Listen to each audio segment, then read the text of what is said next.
நான் பல் துலக்குகிறேன், நீ பாத்திரங்களை புதுப்பிக்கிறாய். நான் செய்தித்தாளில் செய்திகளை சேகரிக்கிறேன், நீ வீட்டில் குப்பைகளை பெருக்குகிறாய். நான் உடலை சுத்தம் செய்கிறேன், நீ ஆடைகளின் அழுக்குகளை பிரித்துக் கொண்டிருக்கிறாய்.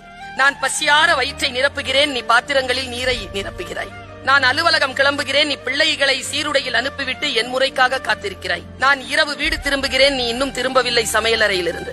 நான் தூங்கச் செல்கிறேன், நீ கதவின் தாழ்பாள்களையும் எரியும் மின்விளக்குகளையும் பிள்ளைகளின் போர்வைகளையும் சரிபார்த்து விட்டே வந்து படுக்கையில் விழுகிறாய்.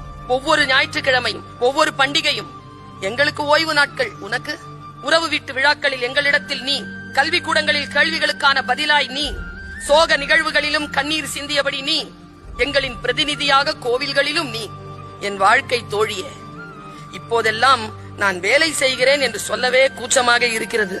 கடந்த பொழுதில் உன் ஒற்றை பதிலால் புள்ளி விவரம் சேகரிக்க வந்த அரசு ஊழியர் உன்னிடம் கேட்டார், வேலை பாக்குறீங்களாமா?